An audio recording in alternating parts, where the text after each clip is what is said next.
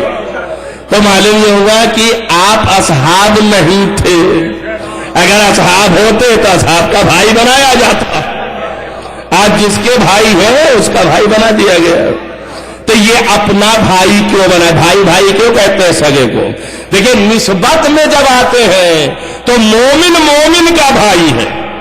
اب میں یہاں یہی سمجھ رہا ہوں کہ رسول اکمل سمجھانا چاہ رہا ہے کہ ہم جو بھائی بنا رہے ہیں, یہ بنانے کے معنی کیا ہے؟ یعنی ہے نہیں اصلی ہے.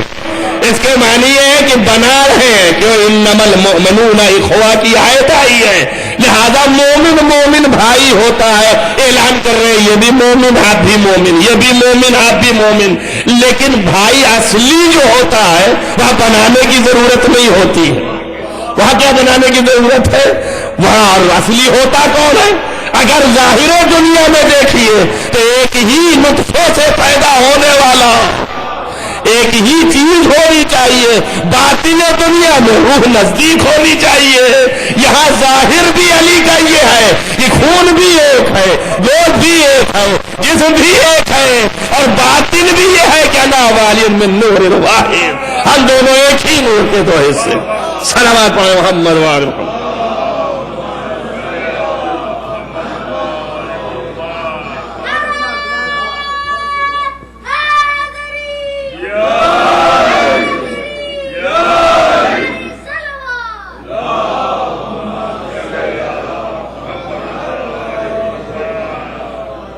بس معلوم یہ ہوا کہ اطاعت اور اتباع نبوت اصل کرنے والے کائنات میں جو متبع اور پیروکار تھے وہ یہ ہیں جنہوں نے حقیقت میں ایک لمحے کے لیے بھی پیروی نبوت میں کمی نہیں کی.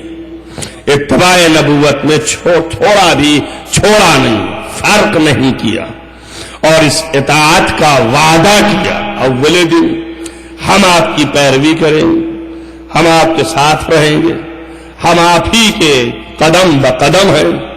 تو وعدہ کیا تو وعدے نبھایا, آخری دم تک نبھاتے رہے. جو بھی رسول نے کہا وہی کیا, جو رسول نے منع کیا اسے نہیں کیا. جب رسول نے جیسے کہا ویسے کیا, رسول نے منع کر دیا نہیں کیا. مگر جہاں تک اتباع رسالت ہے وہ صرف اور صرف وہی تک اتباع رہے گی. لیکن اعتقاد پر اگر بات آئے گی تو اللہ نے بھی کہا کہ تم اپنے ماں باپ کی پیروی کرو, یہاں تک کی پیروی کرو, کچھ نہ کہو حتیٰ کافر کی بھی. لیکن اگر ہماری بات آ جائے, ہماری مخالفت کر رہا ہو تو پھر بات نہ سننا. اور دیکھیں مثال کے لیے حضرت ابراہیم سامنے چچا کا کہنا مان رہے تھے, ہر چیز مان رہے تھے, لیکن کب انکار کر دیا؟ جب ابراہیم نے اپنے خدا کی توحید بیان کی اور اس نے انکار کیا تو اب بگڑ گیا لہجہ. ابھی تک جو ہے ہم تم سے نرمی سے پیش آ رہے تھے, لیکن آج ظاہر ہو گیا کہ تم دشمن خدا ہو, لہذا ہم تم سے تبرہ کرتے ہیں, ہم تم سے نتبرأ تبرا کرتے ہیں، تم سے ہم دور ہیں۔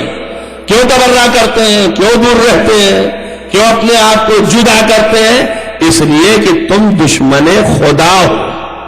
تو بات معلوم ہے، صاف ہے، روشن ہے کہ جہاں دشمن خدا کی بات آئے وہاں تبرا کرنا ہے۔ نبی جو ہے وہ بھی پیروی کے مقام سے ہٹ جاتا ہے۔ دشمنی آئی تو تبرا ہو جائے، بالکل جدا ہو جائیں گے۔ اگر جدا آخر تک نہ ہو جائے، بھائی ابراہیم نے رکھ دیا نا قانون کہ اگر دشمن خدا ہے تو ہم پھر اس سے متبری ہیں، بری ہیں، دور ہیں۔ تو اگر پھر بھی نبی چپکا رہ جائے تو اس کے کیا معنی ہے؟ اس کے معنی ہے یہ کہ یہ دشمن خدا ہے، یا تو یہ معنی ہے کہ نبی جو ہے پیروی نہیں کر رہا اللہ کی، کبھی کرتا ہے اور کبھی نہیں کرتا، اور یا یہ معنی ہے کہ یہ جو ہے وہ دشمن خدا نہیں ہے۔ ارے دشمن خدا چھوڑیے، اتنا محبوب خدا ہے کہ نبی چھوڑنا ہی نہیں چاہتا۔ نہیں تو ہوا نا، اس کے علاوہ کیا سوچ سکتے ہیں؟ وہاں ابراہیم نے بنیاد ڈالی ہے کہ اس پیروی کی بنیاد یہ ہے کہ اگر تو اللہ کا دشمن ہوگا تو پھر ہم تجھ سے برات کریں گے، نزدیک نہیں آئیں گے۔ چچائی تو تھا نا آزر، اس سے دشمنی کا اعلان اور برات کا اعلان کیا دشمن خدا ہونے پر، یعنی کافر ہونے پر۔ کافر تھا تو اب ابراہیم نے بنیاد رکھ دی کہ اگر چچا کے گلے لگا رہ جائے تو مانو کہ یہ محب خدا ہے، اور اگر چچا سے برات کر لے تو مانو دشمن خدا ہے۔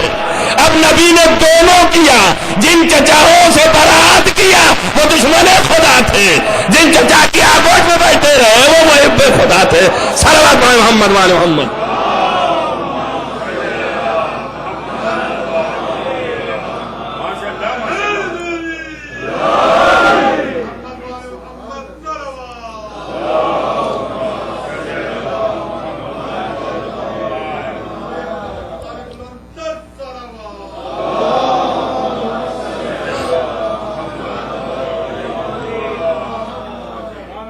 اس پر کبھی غور کریں آپ کہ میں نے دوسرے انداز سے اس تاریخی واقعے کو پیش کیا ہے کہ پیغمبر ختمی مرتبت کی پرورش کے لیے حضرت عبد المطلب نے بھرپور طریقے سے جناب ابو طالب کی آغوش میں رکھا۔ تاریخی واقعہ ہے یہ، آپ پڑھتے ہیں، سنتے ہیں، ہر مسلمان کے دل میں ہونا چاہیے کہ کیسے پرورش ہوئی، پیدا ہوئے تو جب تک کہ دادا تھا پرورش کرتا رہا، ماں بھی 5 سال میں مر گئی، اور دادا نے اپنے بیٹے ابو طالب کے ہاتھ میں رکھا، جبکہ 11 بیٹے اور تھے، میں ان میں سے کسی کے ہاتھ میں رکھ دیا ہوتا۔ دیکھیے جو بڑے بڑے تھے، برابر کے تھے، کہتا بھائی ہم تم کو وصیت کر رہے ہیں کہ ان کی دیکھ بھال کرنا، ان کی حفاظت کرنا، ان کی پرورش کرنا، مگر حضرت ابو طالب کے ہاتھ میں رکھا۔ رکھنے کی وجہ کیا ہے؟ پیدائش کے وقت سے لے کے آپ یہ بھی تاریخ کو پڑھ لیں، حضرت ابو طالب نے رسول اکرم کو گود میں لیا، آغوش میں لیا، پیار کیا، اپنے ساتھ لٹایا، جہاں لیٹتے تھے وہیں لٹاتے تھے، جب کہیں جاتے تھے تو ساتھ لے کے جاتے تھے، ہے نا؟ اور وہاں بھی جہاں رہتے تھے وہاں بھی الگ نہیں چھوڑتے تھے، تنہائی نہیں تھی کہ الگ چھوڑ دے رسول اللہ کو اور آپ الگ ہو جائیں، ساتھ ساتھ تاریخ میں لکھا ہر جگہ۔ تو میں سوچتا رہا کہ آخر ساتھ ساتھ کیوں، ہر جگہ کیوں؟ وہاں مکے میں یہاں سے نکلے عرفات کی طرف گئے تو نبی کو ساتھ، کتنے واقعات اور داستان لکھے ہوئے، یہ نبی ابھی بچے ہیں، سن کے اعتبار سے چھوٹے ہیں، اور ابو طالب ساتھ میں لے گئے، وہاں ساتھ ساتھ ہیں، اور پھر وہاں پر پیاس لگتی ہے اور مومنین پیاسے ہوتے ہیں۔ وہ مومنین کون سے ہیں؟ جو ایمان رکھتے ہیں ان کی نبوت پر، کچھ کافرین بھی ساتھ میں، تو وہ بھی ہیں۔ اب اس کے بعد جب پیاس لگی تو وہاں مومن و کافر تو اللہ نہیں دیکھتا، پانی تو سبھی کو دیتا ہے، اور جب پیاس لگی تو سب نے چلایا تو پھر وہ مومن کامل کہ جس کو اعتماد تھا کہ اسی در سے ملے گا، اس نے کہا محمد اپنے بھتیجے سے کہ سب پیاسے ہیں، تو رسول نے انگلی اپنی بڑھائی اور چشمہ پھوٹا اور پانی نکلا اور سب کافر و مومن پیے۔ تو یہ معجزہ کب کا؟ بچپنے کا، جب بچہ تھے، عرفات کے میدان کا ہے۔ اس طرح کے اور بھی بہت سے واقعات لکھے ہیں۔ تو یہاں پر دیکھنے کے بعد یہ کسی تاریخ میں نہ دیکھا میں نے کہ کسی کے لیے لکھا گیا ہو کہ یہ پانی پینے کے بعد سیراب ہو کر مومن بن گیا، کہیں مجھے نہ ملا اس واقعات میں لکھا ہوا۔ یہ ضرور ملا کہ ایک چچا جو ساتھ لیے تھا اس نے یہ کہا کہ ہم سب پیاسے ہیں۔ تو اب یہ سوچنے کی بات ہے کہ اس کو یا تو معرفت تھی کہ پانی یہیں سے ملے گی، یا معرفت نہیں تھی۔ معرفت نہیں تھی تو کسی سے کہہ سکتا تھا، سارے ساتھی تو بھائی پانی نہیں ہے کہاں سے لائے، لیکن اسی سے کہہ کے کہ ہم پیاسے ہیں اور یہ کہا انہوں نے پانی کا اعجاز دکھایا، معجزہ۔ یہ اس بات کی دلیل ہے کہ یہ یہاں پر کہہ رہے ہیں کہ اب موقع ہے اظہار نبوت کا۔ نہیں سمجھے میں نے کیا کہا؟ بات اصل یہ ایک مقدمہ چھوڑ دیا تھا، ایک صلوات پڑھے محمد وآل محمد۔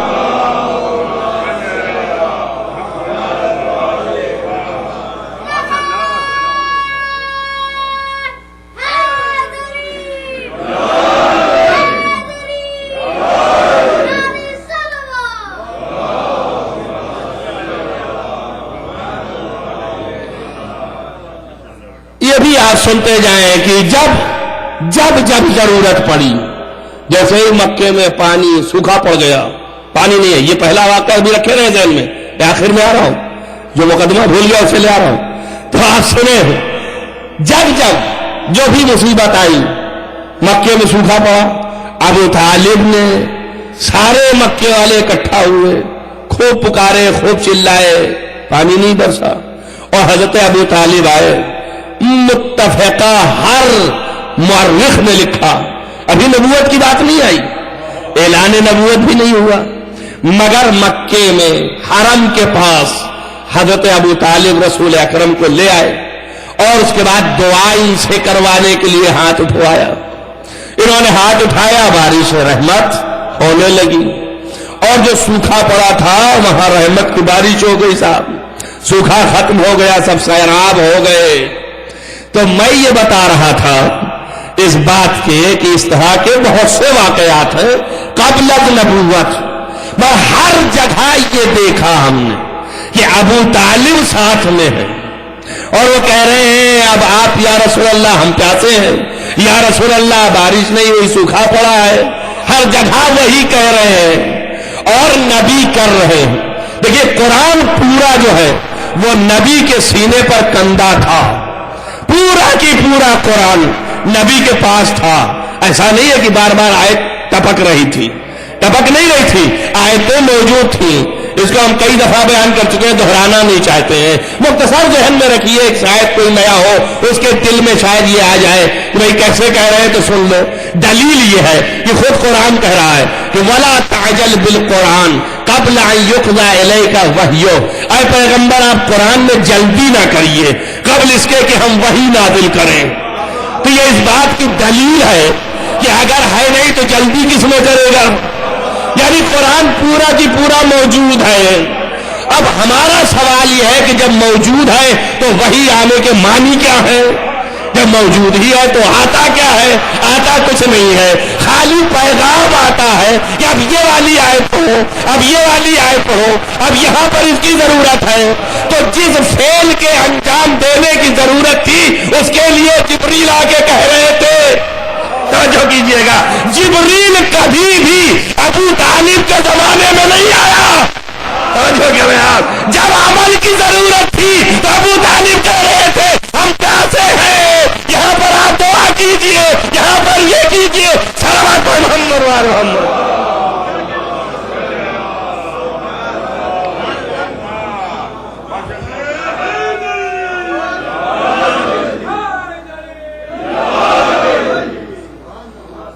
بس اس کے معنی کیا ہوئے؟ اس کے معنی سمجھیے آپ، ابھی تک جو ہے ایمان ڈھونڈ رہے ہو.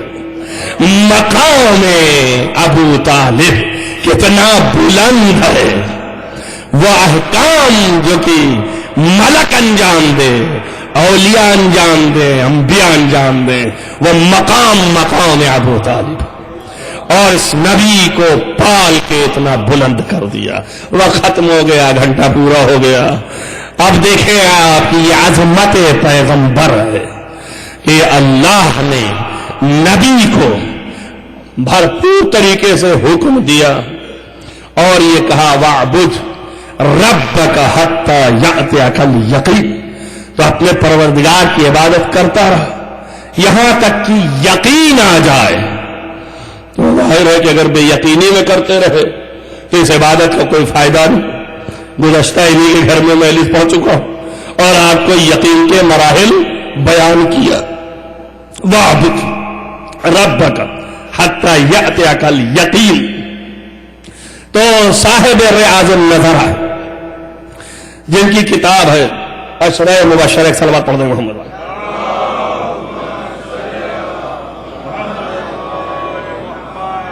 ان کا نام ہے محب تبری.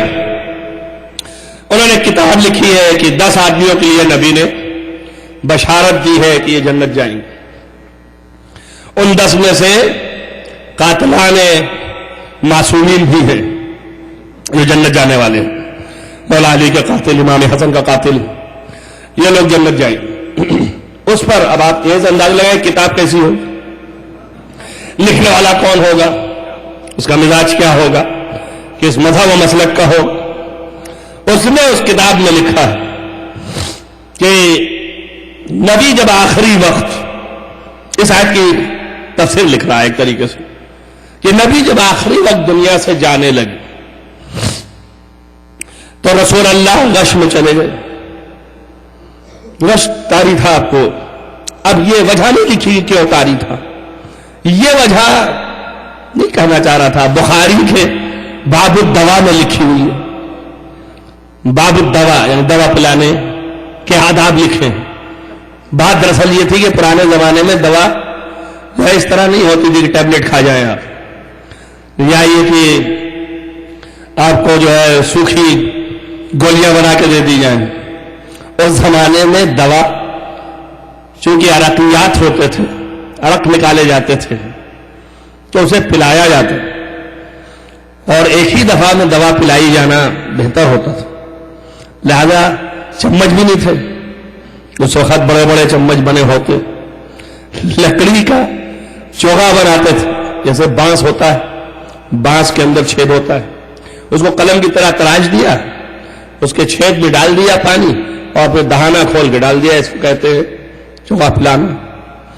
اسی طریقے سے دوا پلائی جاتی تھی، اور اتنا زیادہ صاف ستھرا کہ جو بالکل اتنا بڑا ہے سمجھ لے.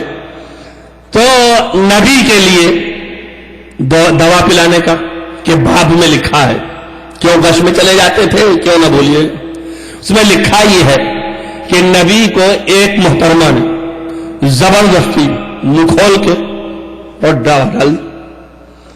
جیسے ہی نبی کے اندر دہان میں سب چلا گیا تو آپ نے آنکھ کھول اور کہا اللہ انہا کہ اللہ تلدن، کیا میں نے تجھے منع نہیں کیا تھا کہ مجھے یہ نہ پلانا. وہ اس کے بعد سے جو طبیعت گری تو گرتی چلی گئی، اور پھر نبی غش میں ہو گئے. پھر آنکھ نہ کھلی نبی کی. جب کھلتی تو پھر نبی یہ کہتے ادعونی حبیبی، میرے دوست کو میرے پاس بلاؤ. تو آپ نے سن لیا دوا کس نے پلایا اور پھر دوا کے بعد کیا ہوا. اسی سے اس کے بعد دنیا سے روانگی ہو گئی. اسی سے ہم کہتے ہیں کہ نبی شہید اٹھے. نبی جو ہے دنیا سے جانے لگے تو غش میں تھے. راز النظر لکھا کہ کھولا سر، اور کھولنے کے بعد کہا ادعونی حبیبی. تو انہوں نے دوا پلایا تو کہا میرے بابا بلا رہے، اور پھر اپنے بابا کو بلایا. نبی پھر غش میں چلے گئے، اور پھر جب آنکھ کھولا تو کہا ادعونی حبیب، میرے حبیب کو بلا. تو دوسرے نے کہا میرے بابا کو بلا دیں، تو وہ لے آئے. پھر نبی غش میں چلے گئے. جب تیسری دفعہ نبی غش سے اٹھے تو فرمایا ادعونی حبیبی، زور سے چلایا تو ام سلمہ آگے بڑھی اور انہوں نے کہا کہ یہ علی کو بلا رہے. اور اس کے بعد جب علی آ گئے تو علی ابن ابی طالب کے زانو پر سر رکھا اور پھر آنکھ نہیں بند کی، مسلسل علی کے چہرے کی طرف دیکھتے رہے. تو لکھتا ہے کہ بات اصل یہ ہے کہ نبی کو حکم ہوا تھا وَاعْبُدْ رَبَّكَ حَتَّى يَأْتِيَكَ الْيَقِينُ، یہاں تک عبادت کرتا رہا کہ یقین سامنے آ جائے. توجہ کیا؟ اب یقین سامنے آ جائے. اب تو سمجھ میں آیا ہوگا کہ خندق میں بیان کر چکے تھے کل یقین کل کفر کے مقابلے میں نبی دیکھ رہا ہے، مسلسل چہرے کی زیارت کر رہا. اور پھر اس کے بعد کہا اذن منی، اے علی ہمارے سے نزدیک ہو جاؤ. عزیزان گرامی، عجیب و غریب ہے، اتنی بڑی سلطنت کا مالک کائنات میں کوئی نہیں، کوئی بھی شخص نہیں ہے کائنات میں سلطنت کائنات رکھنے والا، صرف پیغمبر ختم جس کو کائنات پیدا کی گئی، سب کچھ ہے. علی نیچے لے آئے، کان میں وصیتیں ہو رہی ہیں اور علی ابن ابی طالب کی آنکھوں سے آنسو گر رہے ہیں. یہ بھی راجم نظرہ میں ہے. جب آنسو ٹپکے تو نبی کے چہرے پہ رخسار پر پڑے تو آپ نے پوچھا یا علی رو رہے ہو؟ فرمایا ہاں. کہا جو ہم نے وصیت کی؟ کہا نہیں. بفخذک یا علی، یا نبی بفخذک، اے پیغمبر آپ کے فقد ہو جانے کا، آپ کے دنیا سے اٹھ جانے کا ہمیں غم ہے، اس لیے آنکھوں سے آنسو نکل رہے ہیں. اور پھر بات کیا اور پھر بات کیا، پھر آنکھ دھیرے دھیرے بند کرنے لگے. جب آنکھ بند کرنے لگے تو ایک آن میں آواز آئی، آنکھ کھل گئی. پوچھا کون پکار رہا ہے؟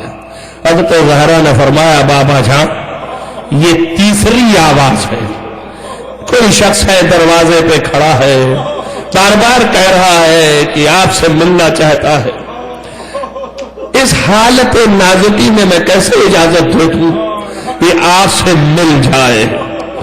پوری کائنات کی سلطنت رکھنے والا وہ نبی پلٹ کے کہا زہرا یہ تیرے در کا شرف ہے. بی بی اجازت دے، یہ کسی سے اجازت نہیں مانگ رہا. آپ عظمت کا اندازہ لگائیں. اگر در سیدہ نہ ہوتا تو اس سے ثابت ہو گیا نا کہ نبی کس گھر میں دنیا سے اٹھا. یہ در سیدہ ہے. فرمایا بیٹا تیرے در کا شرف یہ ہے کہ اگر کوئی اور جگہ ہوتی تو اجازت نہ لیتا. خواہ یہ سلطنت کائنات رکھنے والا نبی ہے، لیکن صرف سیدہ کے در کی عظمت یہ ہے کہ بیٹا اجازت دے دو. عزیزان گرامی میں کیا بتاؤں اور کیسے بتاؤں گا، کس طرح کہوں کہ مقام کیا ہے. حضرت سلیمان کائنات میں اتنا عظیم حکومت پائی ہے کہ جناب سلیمان کی حکومت ہواؤں پر بھی تھی. ہوا پر تخت آپ کا معلق رہتا تھا اور اسی تخت پر سب کچھ ہونے کے باوجود ملک الموت کو حکم ہو گیا کہ دم نکال لیں. تب سلیمان نے کہا کہ نیچے آ جانے دو، تھوڑا بیٹھ جانے دو. کہا جس حالت میں ہو اسی حالت میں. حضرت سلیمان کا دم اسی حالت میں ملک الموت میں نکال لیا. یہ وہ تھا مالک اور یہ سلطنت کائنات کا مالک. یہاں پر بھی ملک الموت آیا، اجازت مانگی. اس کے بعد نبی کے پاس آیا تو اجازت نہیں مانگی کہ یا رسول اللہ میں روح قبض کرنے والا ہوں. دیکھیں آپ ملک الموت پر حکومت کسی کی نہیں ہے، اس پر حکومت صرف موت کو ہے اور موت پر حکومت امر کو ہے اور امر پر حکومت اولی الامر کو ہے. عزیزوں لکھا یہ ہے کہ ایک ہی جگہ ملک الموت بھی پیچھے ہٹ گیا. یہاں پر ملک الموت آیا، خالص اجازت مانگی ہے اور اجازت مانگی تو باپ نے کہا بیٹا اجازت دے دو. اندر داخل ہو گیا ملک الموت تو یہ نہیں کہا یا رسول اللہ ہم روح آپ کی قبض کرنے والے ہیں، لیکن عزیزان گرامی ایک ذات ایسی ہے کہ جب اللہ نے حکم دیا تو ملک الموت نزدیک آیا، چہرے کو پھیر دیا، کہا یا اللہ ممکن نہیں، اللہ اکبر، تو اللہ کو حکم دینا پڑا، یا ایتھا النفس المطمئنہ ارجعی الی ربک راضیہ جزاکم ربکم خیر الجزاء۔ بس عزیزان گرامی آپ سوچے، غور کریں کہ کیا عظمت ہے نبی کی، مگر کیا عظمت ہے حسین کی۔ یہ حسین وہ ہے جو نبی کے سینے پر سوتا تھا، آج نبی دنیا سے اٹھ رہے ہیں۔ روایات مستقل بتاتی ہے یہ پہلا واقعہ ہے اور پہلا حادثہ ہے جو حسنین کے سامنے ہو رہا ہے، جن کو تصور میں نہیں ہے کہ ہمارا نانا دنیا سے چلا جائے گا۔ کم سنی ہے، ابھی زیادہ دن نہیں ہوئے ہیں، 6-7 سال کی عمریں ہیں جس میں نانا جا رہا ہے دنیا سے، اور اس کے بعد جب ماں دنیا سے اٹھی تھی تو حسنین نے یہی کہا تھا، یا اللہ اے میری ماں جب نانا سے ملاقات کرنا تو کہنا 2 یتیموں کو روتا چھوڑ آئی۔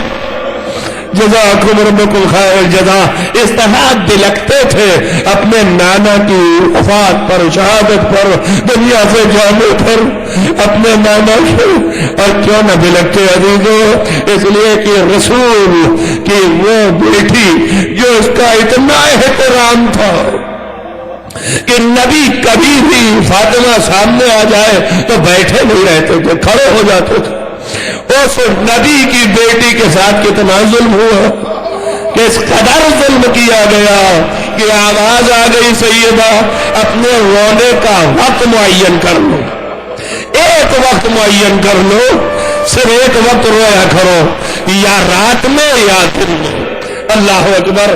عزیزان گرامی آپ سوچے، ایک وقت معین کرنے کو کہہ رہا، اور بیٹی روتی ہے، وقت معین ہو گیا، دن میں جنت البقیع میں جا کے روتی تھی اور رات میں اپنے گھر پر روتی تھی۔ اور تاریخیں بتاتی ہے کہ جب جاتی تھی اپنے باپ کو رونے کے لیے تو حسنین چھوٹے تھے، ان کی انگلیاں پکڑ لیتی تھی، زینب ام کلثوم بچیاں ساتھ ہوتی تھی، 4 یہ سیدہ 5 مل کے جا کے روتے تھے جنت البقیع میں۔ میں کہوں گا بی بی بچوں کو جنت البقیع کیوں لے جا رہی ہے؟ یہ سیرت رکھ رہی ہے تاکہ دنیا میں سیرت بن جائے کہ جب شہید اٹھتا ہے تو اس کے لیے جنت البقیع جاتے ہیں رونے کے لیے۔ اسی سیرت پر عباس کی ماں نے عمل کیا۔ بعد شہادت کربلا ام البنین جاتی تھی اور اپنے بچوں کو گریا کرتی تھی اور حسین علی مقام کو گریا کرتی تھی۔ عزیزوں 4 بچے تھے، کیوں لے جاتی تھی اب یہ خدا جانے، لیکن دکھتا یہ ہے کہ سیدہ اپنے اعتبار سے روئیں گی، بچے اپنے اعتبار سے روئیں گے، ایک نئی سے گریا برپا ہو جائے گی۔ اللہ اکبر۔ اور رات میں گریا کرتی تھی، تب بھی شکایتیں آتی تھی، ابو الحسن فاطمہ سے کہو اتنا تیز نہ روئے، ہمارے شب میں آرام میں بے چینی ہوتی ہے۔ اللہ اکبر۔ ظالمین کے ظلم سے اس قدر بی بی تنگ آ گئی تھی کہ اپنے باپ کی قبر پر بیٹھ کے کہا صبت علیہ مصائب، صبت علیہ مصائب لو انہا صبت علیہ مسرن لیالیا۔ اے بابا اگر دن پر پڑتا تو یہ دن جو ہے وہ رات کی تاریکی میں بدل جاتا۔ بس عزیزان گرامی چند فکریں اور کہوں گا، اس قدر مصیبت پڑی کہ 18 برس کی بیوی یہ کہہ پڑی کہ اگر دن پر پڑتا تو رات ہو جاتی، شب تاریک ہو جاتی۔ کہوں گا بیوی اتنی مصیبت تھی یقیناً، لیکن اتنا بتا دو کسی نے تماچا تو نہیں مارا، کسی نے تازیانے تو نہیں لگائے۔ ارے ایک بچی تھی اپنے باپ کی میت سے لمٹی، ظالم نے تماچے مارے، تازیانے لگائے، مشکیں دبائی، رسل بادی۔ جزاکم ربکم خیر الجزاء۔ جزاکم ربکم خیر الجزا۔ عزیزان گرامی، باپ اٹھا ہے، بیٹی رو رہی ہے، کتنے مدینے کے لوگ ہیں جو سب آئے ہیں در سیدہ پہ پرسہ دینے کے لیے۔ اللہ اکبر، بیویاں آ رہی ہوں گی جو پرسہ دے رہی ہوں گی۔ بھائی دیکھیے، نظام بدل ضرور گیا ہے لیکن بہرحال پرسہ تو مل گیا نا بی بی، 2 ہی دن صحیح، آپ کو آپ کے باپ کا پرسہ مل گیا، لیکن کچھ بیٹیاں ہیں جو اپنے باپ کا پرسہ چاہتی ہیں۔ عزیزوں، کس طرح پرسہ دیا جا رہا ہے؟ ارے جب کہے بابا آپ کے چہرے کی طرف نظر کیا ہے میرے بابا، آپ کو کیا ہو گیا ہے؟ تو ظالم تازیہ نے مارے، اپنے باپ کے چہرے کی طرف میں دیکھو جو موقع نیزہ پہ سر ہوتے تھے۔ فاطمہ کبریٰ فرماتی ہے جب بابا کی طرف دیکھا ظالم نے پشت پار تازیہ نے لگائے، کوئی فریاد نہیں کرنے دیا۔ جزاکم ربکم خیر الجزا۔ عزیزو، 3 دن تک نبی مدینے میں رہے اس طرح سے کہ علی نے غسل کیا۔ تیسرے دن میت دفن ہوئی، علی نے غسل کیا اور غسل دینے کے بعد کفن پہنایا۔ یہ کفن اور یہ حنوط، یہ ساری چیزیں جنت سے آئی اور وہاں اہتمام ہوا، غسل بھی ہوا، کفن بھی ہوا۔ تو ایک چیز یاد آتی ہے کہ میں پوچھوں یا رسول اللہ، جب غسل ہو رہا ہوگا تو جبریل کے الفاظ تو یاد آئے ہوں گے کہ آپ کا لال میدان کربلا میں بے غسل و کفن رہے گا۔ اللہ اکبر، غسل ہوا، کفن پہنایا گیا، 3 دن ہی صحیح۔ اب یہ میں نہیں جانتا کیوں ایسا ہوا لیکن 3 دن تک میت رسول دفن نہیں ہوئی۔ میں کہوں گا کہ ممکن ہے اس وجہ سے ہو کہ 3 دن تک نواسے کی میت کربلا میں بے غور و کفن رہے، مگر یا رسول اللہ آپ کو غسل ہوا، کفن ہوا، مگر اتنا بتائیے کہ غسل و کفن کے بعد آپ کی میت جب اٹھی تو علی نے اٹھا لیا۔ تھوڑے سے لوگ صحیح لیکن لوگ تو تھے جو کہ آپ کی میت کو دفنانے چلے گئے۔ اب بیوی سے پوچھوں گا ہاتھ جوڑ کے کہ سید تھا، باپ پلنگ پر تھا، باپ آپ کا بستر پر تھا، وہ بستر مرگ پر تھا، آپ ساتھ رہی، پانی مانگا تو دیا، پانی مانگا تو دیا، باپ نے کہا کروٹ تو کروٹ پھلایا، باپ نے کہا سیدھا تو سیدھا کیا، باپ نے کہا نزدیک تو نزدیک ہوئی، باپ نے کہا زانو پہ سر تو سان تانوں پہ رکھا، باپ نے جو کہا آپ نے کیا، لیکن آپ کا باپ بستر مرگ پر تھا اور آپ نے ہر طرح کی خدمت کی۔ لیکن بیوی یہ بتائیے جب آپ کا بابا مرا تو بستر مرگ پر تھا، بستر تھا، لیکن یہ بتائیے تیروں کو لاشا تو نہیں معطل تھا؟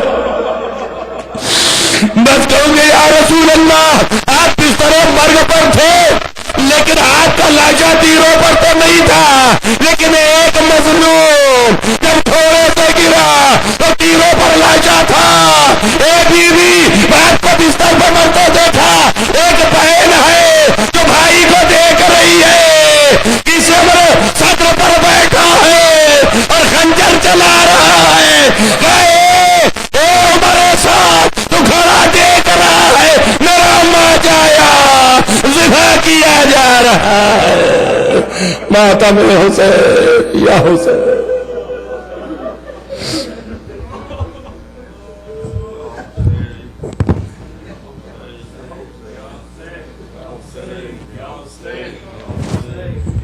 حیدر اٹھا رہے ہیں جنازہ رسول کا، حیدر اٹھا رہے ہیں جنازہ رسول کا، ماتم سرا بنا ہے مدینہ رسول کا، حیدر اٹھا رہے ہیں جنازہ، بے حال ہے رسول کی دختر حسینیوں، بے حال ہے رسول کی دختر حسینیوں، 2 فاطمہ یتیم کو پرسا رسول کا،